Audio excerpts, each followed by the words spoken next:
Hello everyone, Resolute Outdoors here. I wanted to do a quick follow-up here on my video, how to pick your first deer rifle.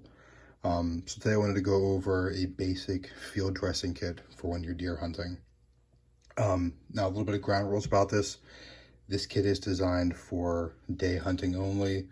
And by that I mean you go out, you wake up in the morning at your house or your camp or wherever else, you go out, you hunt, and then you come back. This isn't designed as a a long range, backpacking, extended stay type trip. This is more of the, Saturday hunter, things like that. So this is going to have basic items that you would need from, the morning before the sun comes up to, about dusk whenever you're about ready to leave for the day. So first and foremost, what I carry is a fanny pack. I know in a lot of ways fanny packs have kind of had a little bit of a resurgence in popularity now. The reason I picked the fanny pack over a backpack or something like that is that I definitely prefer the fanny pack, the form factor. I don't need a large backpack because I'm only going to be carrying stuff for the day, like I mentioned before. This bag as well as holding my basic field dressing kit also has some other items because it's the only bag that I'm carrying on me. If it's not something that goes into a pocket or I carry on me like my gun, then this is what I'm going to have. So first and foremost, this is a Fieldline brand bag. I have no idea if they still make this or not. I've had this bag for many years and I picked it up actually secondhand at a garage sale. So how old this bag is beyond me. But the construction is fair. It's thick and durable. I haven't had any issue with the reliability on it. It does have a buckle here, snap buckle, which I do enjoy over some other styles, although most fanny packs do come with that kind of buckle. I typically wear this to the back, actually above my behind, hence the name fanny pack. It's how I prefer it. Then I can slide it around to the front when I need to access something out of it. So we'll get into it here. I have these taped up just so they don't clank around. These will make a lot of noise in the woods if you don't tape these. Now these are just some electrical tape. You don't need to be too fancy about it. It's not anything crazy that's required. So digging in here, first thing I have, first and most important, is a good fixed blade knife. This is a Schrade Old Timer. This was a gift to me a number of years ago, but I do see these at Walmart. They only cost about $20 or so. And I keep it in my sheath, obviously, to protect it. But this knife is a great knife for field dressing deer. It's big enough to get all the tasks done that I would need out of it without being too large and too unwieldy. I know a lot of people prefer the big, long Bowie knives, 8, 9, 10 inches. I think a 3-4 inch blade like this is really ideal for most applications. It has a nice fine point here, and this knife is relatively sharp. I don't believe this is any kind of fancy type of steel, obviously, for the price point, and this is definitely made overseas. But I wouldn't get carried away with knife quality and things like that. You have to keep in mind that this is a kit that you really ideally would set it and forget it. You would put it together, use it just for deer hunting and not for anything else. If you start pulling things out of this, you're going to forget to put them back, and then you're going to have issues where you're going to need to field dress a deer and you're not going to have your knife because you pulled it out to do something else. So you don't need a high quality steel and you don't need to spend a lot of money. I mean, in reality, here where I live, if you get all your bonus tags, you can kill 4 deer a year. So for me to use this 4 times for basic field dressing, some skinning when we get it back to the shed or the shop or wherever we're doing our final processing, because I process my own deer, with my friends and family and things, and I encourage all of you to do that as well. But this is relatively light use. It's a little bit of rust here and some things like that, but it's overall been a great blade, especially for the money. I can't complain. I hit it with a strop typically every time after I use it, just to keep that edge nice and fine. So that's the main thing here. First item I'm going to use whenever you're opening up your deer. Next thing I'm going to use is a saw. Now I know there's a lot of fancy high-end saws out there, I wouldn't get too caught up in those. This right here is just a basic drywall saw. It's pretty tight. It's in there. This is the drywall saw that I use. As you can see, I didn't do the best job cleaning it last time. There's still a little bit of some fur and some sinew and stuff on there. But just a cheap drywall saw can be picked up for, $5 to $10 or so. This one, besides me not being the best at cleaning this last time, this saw actually, I left it out in the woods for a week. I killed a deer and I prepared it, and then I lost my saw and I was out hunting at the same place the week later. And I happened to see the saw, the snow had melted in that area. So some of that discoloration is from the blade there, or from the blade is from that. Also from some blood as well from the deer, but these are kind of, I don't want to say disposable, but these aren't really a good option to sharpen, for the money you pay. It's not a huge deal if you have to go get a new one. I have treated this handle with the beeswax and walnut oil combination that I mentioned in one of my previous videos. Food safe wood handle treatments. As well, for the sheath for this knife, or for this saw, I have a cheap leather sheath that I made here. It works great. I haven't had any issue. I would definitely insist on having some sort of sheath or protection for your saw blade. Before I made this, I used just 2 pieces of cardboard that I duct taped together. It doesn't have to be anything complex, but just something to protect the other items in your kit. As well, I wet formed this, so that's how we can kind of get the fit here that we do. So there's, some pretty solid retention on that saw.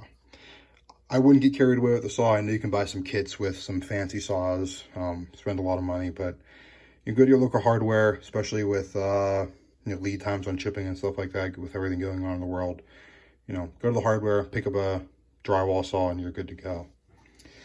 Obviously, you have your tow cable. This is just some old tow cable I've had for a number of years. Nothing special there. Even if you hunt where you have access to side-by-sides, quads, four-wheelers, things like that, I would definitely keep a tow cable on you, just because a lot of times you're gonna have to drag your deer to that four-wheeler, to that quad, to whatever you call it, and you're not gonna be able to do that as easily without one of these. So this started to fray here. I kind of did some whipping on that, but put this for quite a while. Just get a decent quality one. They're all pretty good, so I wouldn't worry about it.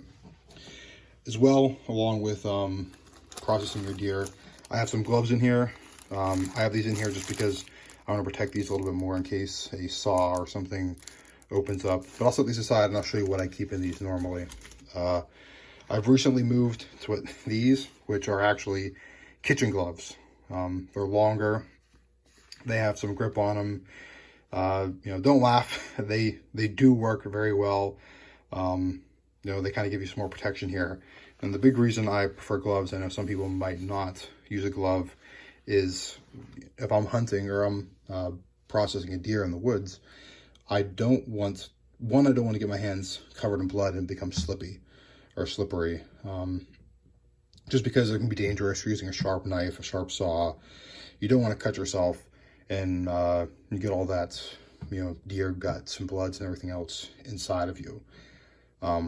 As well, another big reason that I prefer having gloves is, you can get blood on your hands, and I don't mind getting blood on my hands from a deer if that's going to happen. It's not the end of the world, but you're going to be picking up your rifle or your bow or whatever else you're using to hunt, and you don't want to get blood all over that. It can inhibit, or it can make an environment that's suitable for rust and things like that. So having a nice glove has been something that I've preferred, and having these thicker ones that are reusable from your kitchen supply, or not kitchen supply, or kitchen cleaning gloves are great as well, because you can reuse them.